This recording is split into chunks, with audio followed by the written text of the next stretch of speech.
What time are we on? Well, good afternoon, even everybody.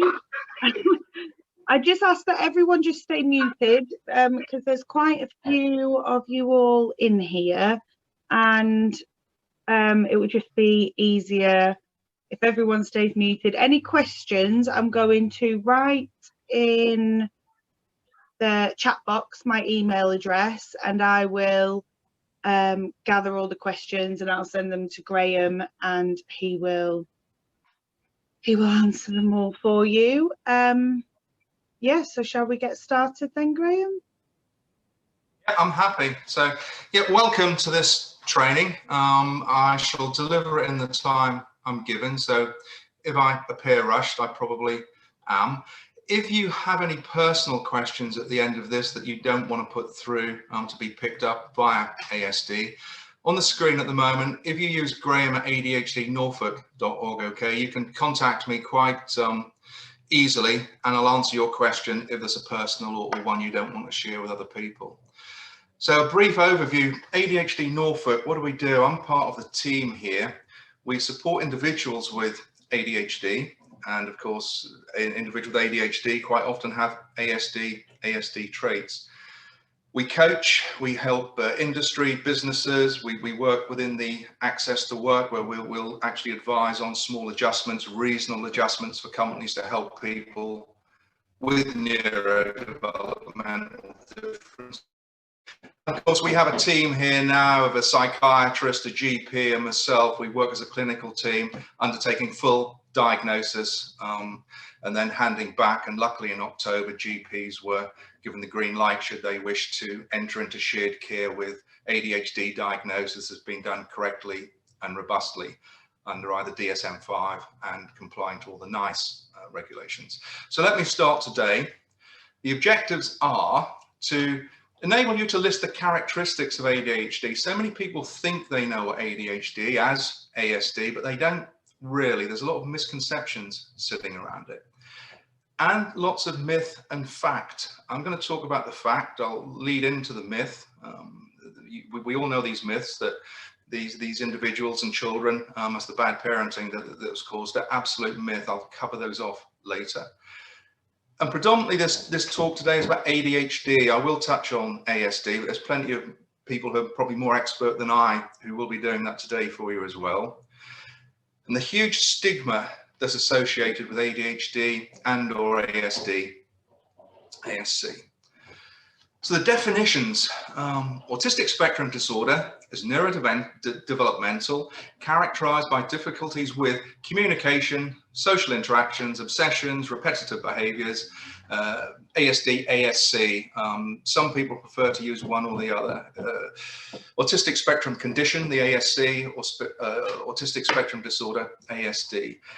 And the ADHD NHS definition is attention deficit hyperactivity disorder, not always having hyperactivity in there. We can have inattentive type ADHD.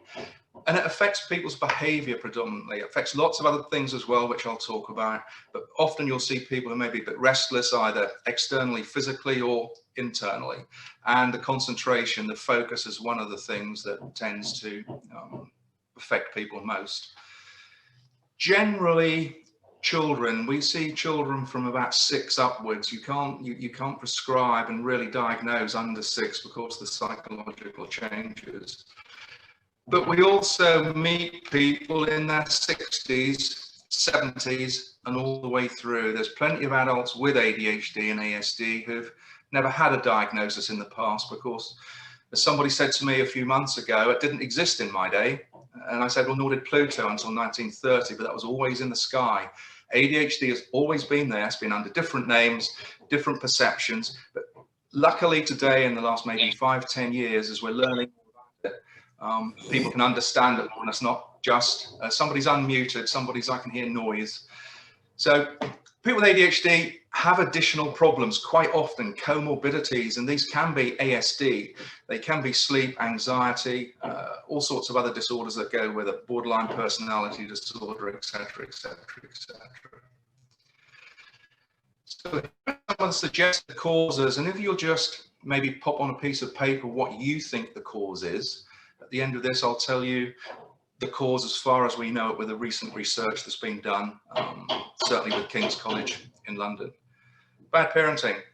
Parents get blamed. Quite often parents blame themselves. TV, video games. It's because the children, if you like, spend far too much time in front of a screen. Lead exposure. You must live in a poor area with lead poisoning from your pipes. Genes. Poor behavior. They're just poorly behaved individuals. Smoking and drinking and pregnancy. Let's blame mum. Overdiagnosis. People like me find ADHD, ASD in far too many people where it doesn't exist. Diet is the cause of it. It's the way our food is produced nowadays. This is the real cause. Far too much sugar in the food.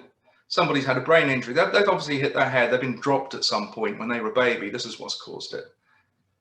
Additives, again, let's blame the food industry. Chemical exposure. Of all those, there's only one thing on that screen with any empirical evidence, if you like, any work that's been done, any research, and that's genes. It's genetic. And research tells us 90% of individuals with ADHD who has a neurodevelopmental disorder is genetic. And I've never met a child, an adult, a family where when I have a consultation, within that genetic line, if you like, there aren't other neurodevelopmental disorders, such as somebody might just have dyslexia.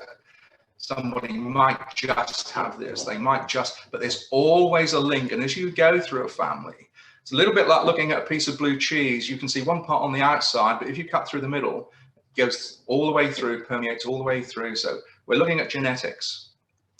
So what is this genetic difference? Where does it cause the issues, if you like? And this is the front part of the head. This is the frontal cortex, in particular the prefrontal cortex of the brain. This part of the brain looks after our executive functions, and we'll cover those off as we go through. So emotional responses are there. Attention. So when we have individuals with ADHD as well as ASD who go into meltdown, they don't have any more or less emotion than anybody else. But what they have, if you like, is the inability to regulate that emotion. A child especially, and some adults, will go from completely calm into rage in milliseconds from the use of a wrong word, the wrong tone of voice, maybe food being mixed on a plate.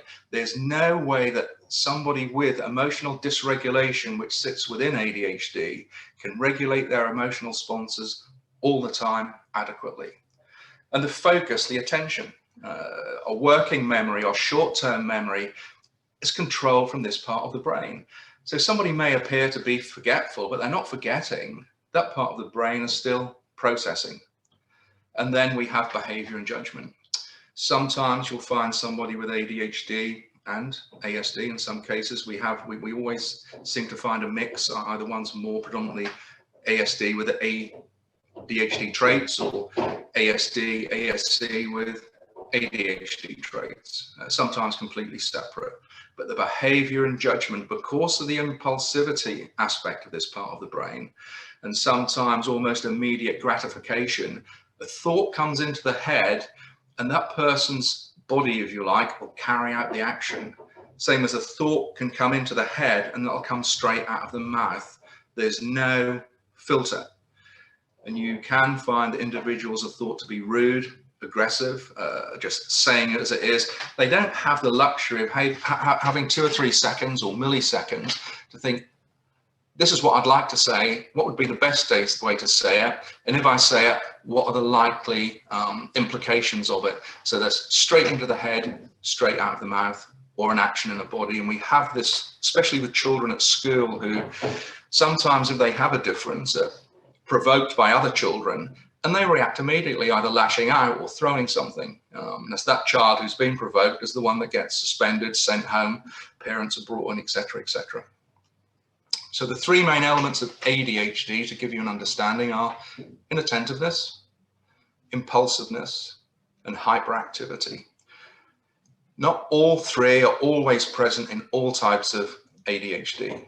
So if we look at here the types, predominantly inattentive type used to be called ADD. Now we refer to it as ADHD, predominantly inattentive. And of course, with all these, there's 3 levels. There's mild, moderate, and severe. So when we do carry out a diagnosis, we have to determine which type of ADHD and also the impairment level. Because somebody could have ADHD, ASD, and if it doesn't impair their lives, then nothing really has to be done. It's the impairment level that makes the difference of getting a diagnosis and then seeking some kind of signposting to get help. Predominantly hyperactive impulsive type, more males fit into this category, more females tend to fit into the top one. And again, combined type, more males tend to sit in this when we do the work to find out exactly what kind of ADHD people have. With the inattentive aspect, careless mistakes are made either at school or at work. It's extremely difficult to sustain attention because that part of the brain, the prefrontal cortex, is understimulated, that's looking for stimulus. So no matter what you're doing, if something more interesting, more sparkly, more sounds better, looks nicer comes up, the attention will be drawn to it. And then we look at doesn't listen. The person with ADHD listens, but that part of the brain is still processing. And that processes differently. A good way to put this is if you're neurotypical, if you don't have a neurodevelopmental difference, if you tell a story, it's almost linear in a straight line. You'll have a start, a middle, and an end. With ADHD, you'll start the story, but as you go through, other thoughts will pop into your head, and that's a bit like a ball of wool that's been undone. You'll go all over the place. You may even not get to the end of the story that you intended to start. But you may come back to it a day, 2 later, a few hours later, talk to the person you were talking for. So with no context. So sometimes people think, well, what are we even talking about here? But to the ADHD brain, that's all linked up because the processing is a lot longer. It's different. And this in the workplace, this as well. Somebody with ADHD, if they're told, if they're given a verbal instruction, that needs to be backed up in a written form, an email or a note, because that'll be processed. That'll probably be forgot. And this is where we come to doesn't follow instructions. Somebody who actually finds it very difficult if you give a list of 5 instructions to follow, such as, the post office is down the road, turn left, half a mile, turn right. By the time they get to the first turn, their head won't be able to recall easily in most situations the rest of that instruction, nor will they in school or in work quite often. And with all those things I've just talked about, the person can appear disorganized. Sometimes if you go to somebody's house with ADHD, it looks as if it's been burgled, not because they're not caring about it, but the task is too big to look after the house. It needs to be chunked down. A child's bedroom that's completely disorganized, the instruction, go and clear your bedroom up, is too big, it's overwhelming. It needs to be chunked down into just go and pull your bed sheets over. Once that's done, have you done that? Yes. Now go and pick your clothes up and put them in the wardrobe. Is that done? Yes. Now put your books and your toys away. Needs to be sliced down into manageable sized pieces for that particular brain difference to handle, organize, and actually have an output from. And with all this inattention, tend to lose things. Glasses, phones, school books, lots of things that should be coming home from school are left at school. Things should go to school are left at home. Apologies for the banging, but this morning at 8:30, we had builders turn up and they're still putting scaffolding over the property. And then easily distracted. Because that part of the brain with ADHD is understimulated, easily distracted because the slightest stimulus outside of what they're doing will attract them almost like a magnet. And then, as I've said before, with some of this forgetful, not forgetful, still being processed. And these are just little captions. That's an inability to listen and carry out instructions there and then, as 94% of the rest of the population do. There's about 6% of people that are diagnosed with ADHD, lots more who are on some work that was done by us in the past. Andrea Bell had help with this. She worked with it and led the project. 25% of our prison population of males is undiagnosed ADHD. When they're giving tests, when they're looked at, when they're given some screenings, those people in that prison are there with ADHD. If they'd have been caught when they were at school, maybe the Senkos or parents or other people, GPs, gave some help, those individuals would be more productive in our society. They wouldn't be locked up. costing us about £80,000 a year to look after them, coming from the public purse. And appears forgetful. If you're still processing, if all this stuff's going round in your brain and not getting to the place where it should, then you will appear forgetful because you can't remember lists, you can't remember instructions, you can't remember anything in the short term. And the poor short-term memory. You'll often hear that children are told at school not to blurt out answers. If you have ADHD, if you don't get out what is in your brain at that second in time, 3, 4, 5 seconds after that, you'll have trouble recalling it, you'll have forgotten it. And this is with adults as well. We suggest, because the memory doesn't work on the inside, people carry maybe a small notebook. So when they have a thought, if they think about something, they jot it down, and they go back to that book later in the day to remind them and actually prompt it as an aid memoir. Always losing things, careless mistakes, lost and found, we've talked about it. Anything that's not interesting is extremely difficult for an ADHD person to engage with. If it's tedious, if it's boring, they find it extremely tough to get through it, to do with it. Homework or paperwork, admin, this kind of stuff, whether they're children or adults, anything tedious, no way. It's too difficult to cope with. And with all that going on, the organisational issues. So with hyperactivity, you probably all know what this looks like. Fidgets, hands, feet, shuffling around, can't sit in the seat, in meetings or school, or restaurants, and especially places that are quiet, people with fidget have to get up. It's an inability to sit still. Children at school are told to sit still, but they can't. Any more than the teacher telling them to, if they're left or right-handed, could write you an essay with their other hand. And this is the way we use a metaphor when we work in schools. And they say, well, the child just won't sit down. I'll say, okay, do you realize that they can't? No, they won't.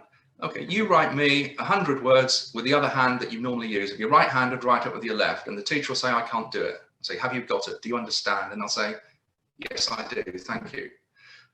So simple, yet causes so much aggravation and people getting expelled and all sorts of other things. And children with ADHD can't do things quietly normally. In a supermarket, they are going to run around because they need that stimulus. To walk around with mum beside the trolley, it's boring, don't want it. And they can't do it quietly. Even playing outside, inside, they'll generally be more noisier than children without the ADHD issues. And excessive talking, all the while, 100 words to the second, just on and on and on. Why this, why that? The ADHD brain is very inquisitive, and the children want to know why. So they will. If you meet ADHD individuals, it's excessive talking and asking of questions. Real difficulty sitting still, just can't. And the quieter the surrounding, the less stimulation, if you like, the more they're likely to move around or make noise or just do something to get something on the go. And then impulsivity, fails to consider consequences. This could be at home, a ball bounces into the road, the child won't consider what are the consequences of me running out into the road. There may be traffic, may not, they won't even have that thought. Their thought is, my ball's not here, my ball is there, I'm going to get it. And in the workplace, this can pop out with an employee saying exactly what they're thinking to their boss or their manager, without thinking the consequences of that through. And they tend to have several jobs, very difficulty maintaining a job when they want to say these things, and they do say these things. I did talk briefly about blurting out answers. And this happens even here in this very office with me. I'm not ADHD.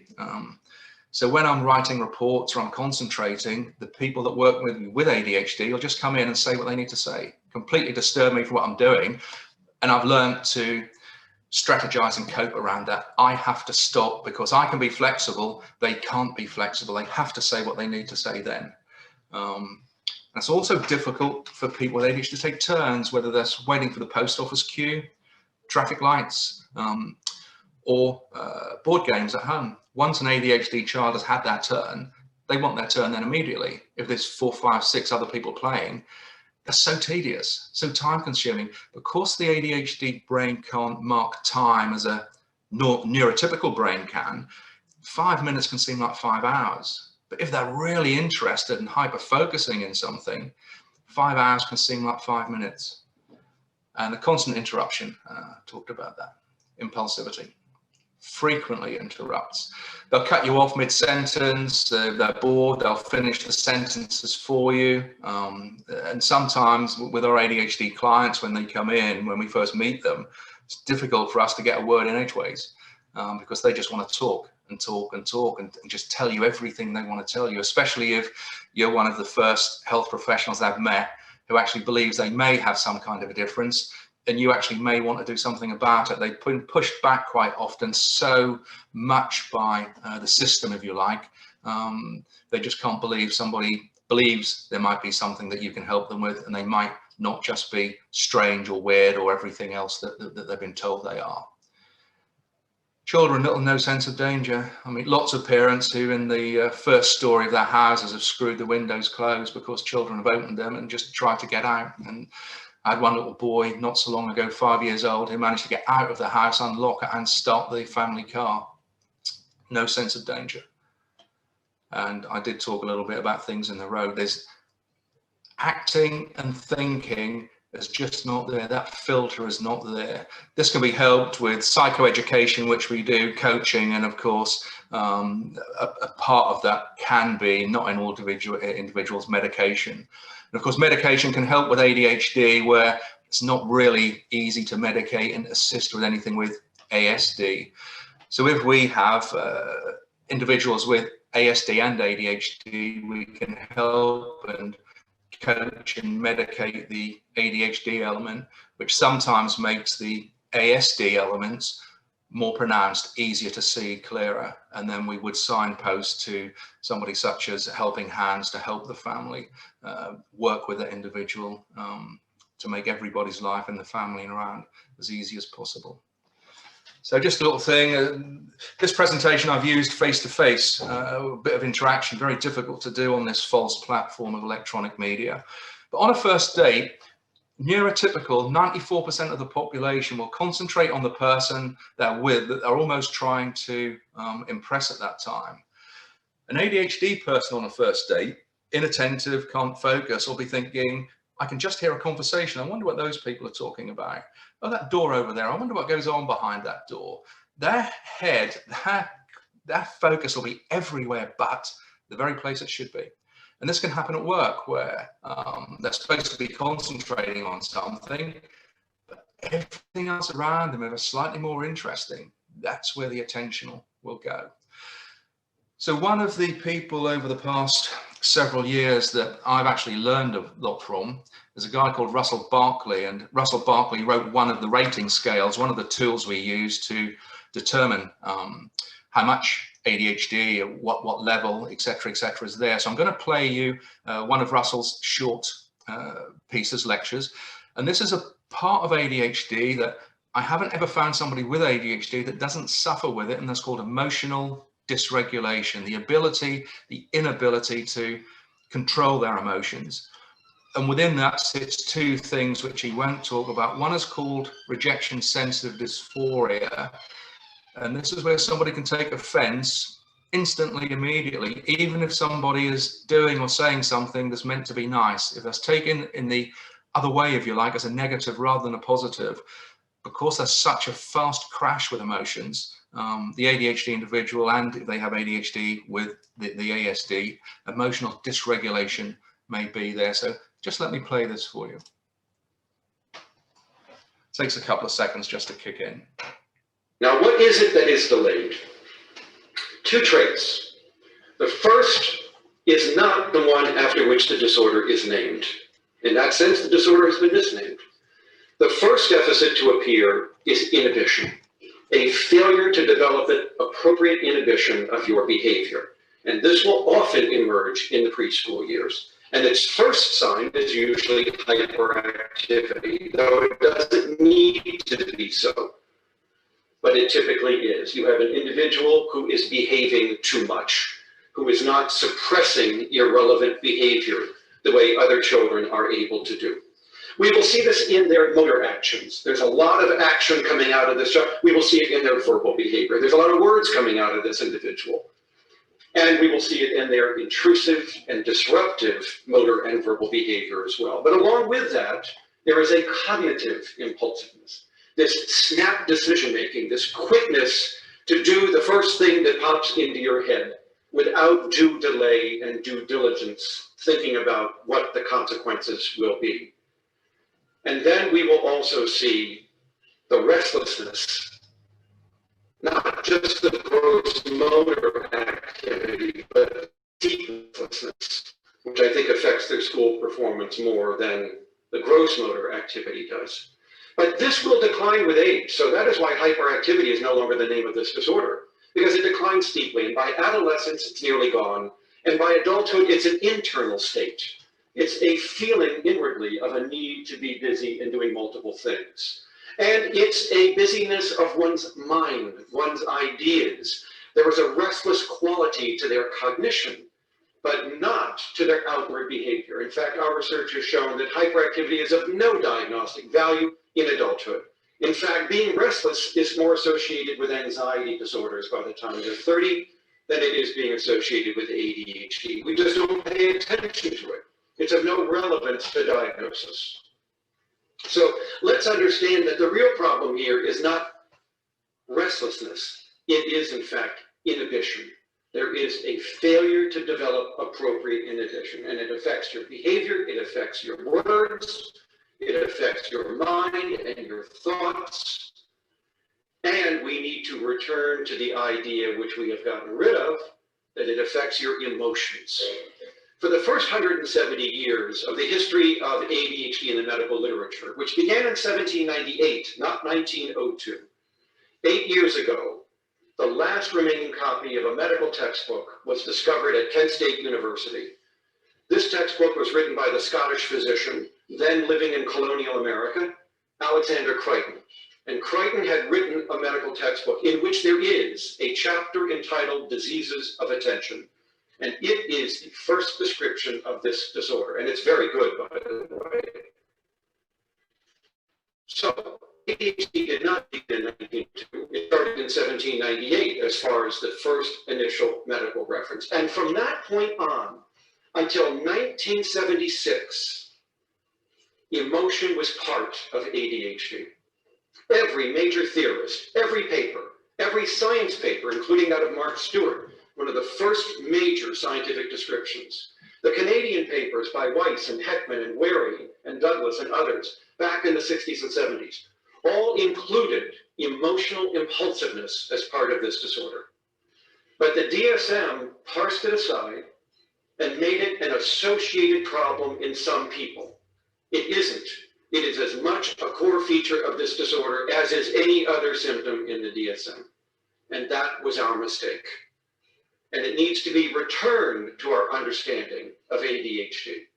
By emotional impulsiveness, I mean this quickness to anger, to be easily excitable, to have low frustration tolerance, to be easily angered by others, and to display your emotions much more quickly than other people do.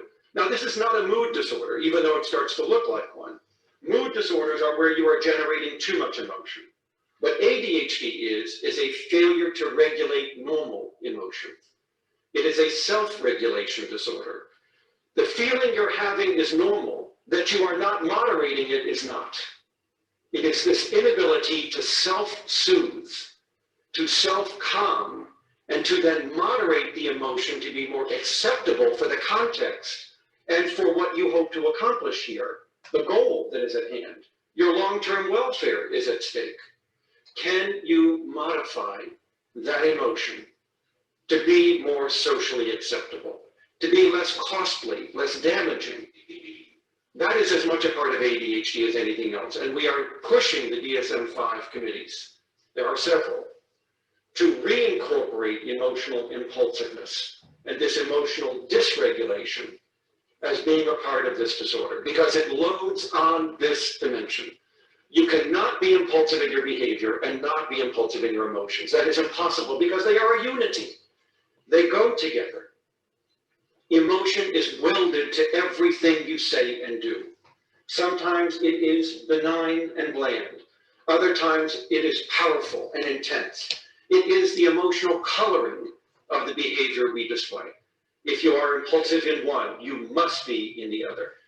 That needs to get reintroduced back into ADHD for a number of compelling reasons, not just because historically it was always there, but because it explains so much more than the current view of ADHD explains. As I will show you, ADHD children are 11 times more likely to develop oppositional defiant disorder within 2 years of the onset of their ADHD. Why? What do those disorders have to do with each other? Now they're treated as simply comorbidity. Oh, well, they go together, but we're not sure. But if you put emotion back into ADHD, you see the connection right into ODD, because everybody with ADHD is automatically subclinically ODD at the get-go. It's only going to take one more symptom to cross the diagnostic threshold. In other words, ADHD causes ODD. That is an important thing to understand, because the ODD, while it does have some social influences over it, half of ODD is the inability to manage frustration, impatience, and anger. And that will set you up for the second component of ODD, which is interaction conflict, defiance, arguing. But the first 4 symptoms of the 8 in ODD are mood, anger, temper, hostility, easily annoyed, irritability. And that is part of ADHD.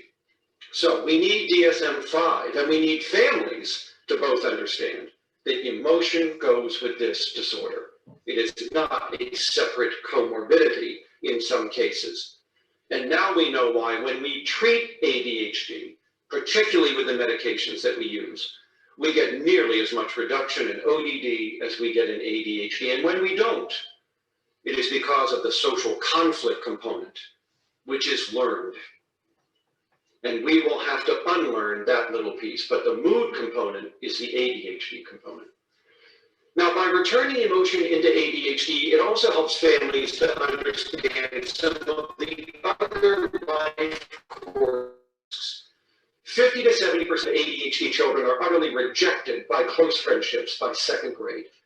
It is, in fact, one of the more devastating consequences of this disorder, is this inability to make and keep close, sustained friendships with other children. And it is heartbreaking for parents to see this happening, that their child is not as liked as other children, that the sleepovers, the going to the movies, and the other social events in which other children celebrate their peer relationships are shut off for this child. Why is it there? The single best predictor of peer rejection is that symptom, the emotional impulsiveness. Friends forgive you your distractibility, your forgetfulness, your working memory problems, and even your restlessness. They will not forgive your anger, your hostility, the quickness with which you emote to other people, because it is offensive. It is socially costly. So now we can begin to understand the numerous social problems that ADHD children are prone to, because it arises from this aspect of the inhibitory deficit. There are other things that it explains. I could do a whole hour and a half, as I did a month ago in Toronto, on the importance of emotion in ADHD. I won't go there. But suffice to say that it explains the road rage during driving, the job dismissals, which are not the result of inattentiveness, but of being too quick to anger, too quick to express raw emotion in the workplace, of which employers are not tolerant, especially if it occurs with a customer. And it also explains to us the marital difficulties and the parenting difficulties these children may be prone to, because the single best predictor of marital problems in the adult with ADHD is not distractibility, it is emotion. So we can begin to paint a better picture of understanding ADHD and its life course risks by understanding the nature of the inhibitory problem, and that it includes emotion as part of it.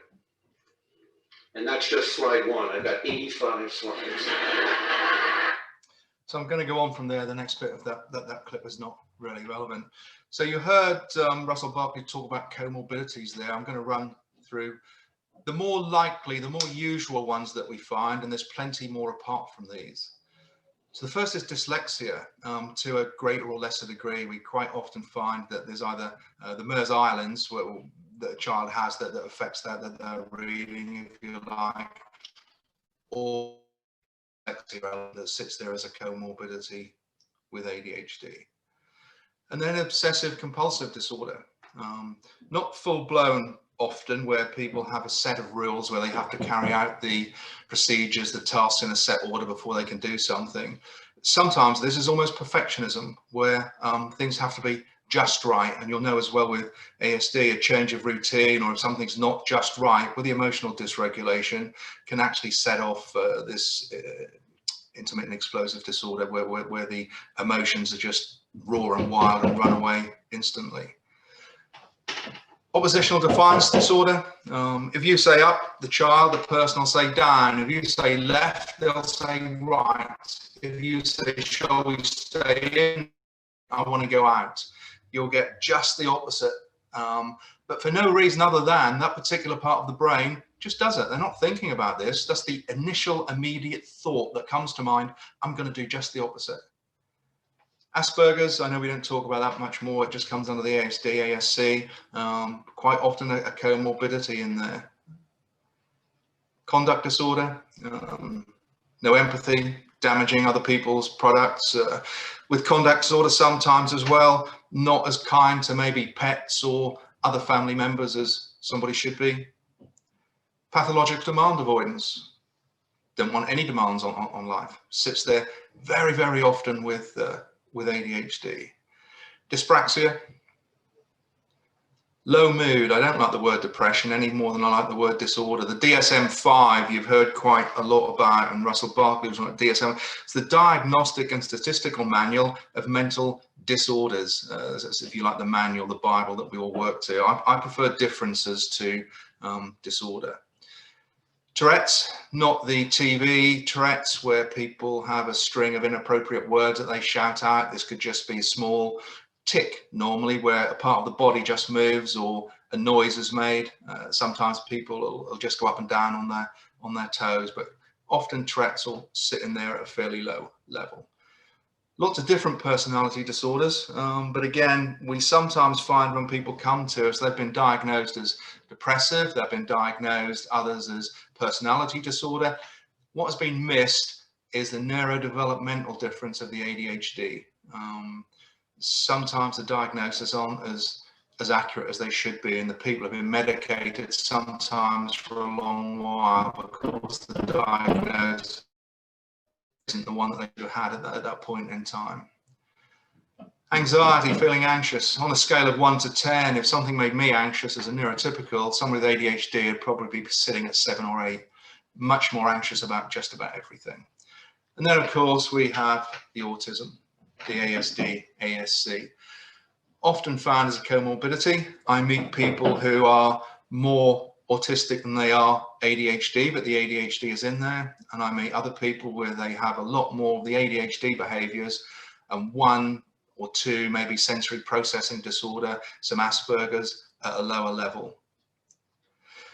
So if we go into schools, percentages, this was done in 2017, 0.02 children have diabetes diagnosed. 1% at that point in time, 2008, had autism, and we reckoned about, or the analysis said 4% with ADHD. Working with ADHD, I can tell you pretty much now that the ADHD child, even though there's more of them, will get less input, less attention from the school than the autistic child, and the autistic child will get less than the diabetic child. And when I've talked to some health professionals about this, they'll say, well, ASD, ADHD isn't life-threatening. There isn't a week go by where I don't meet 1 or 2 people who've either thought or tried to take their own life because the behaviors they have that have been undiagnosed have driven them to that particular level. So ADHD and ASD is life-threatening.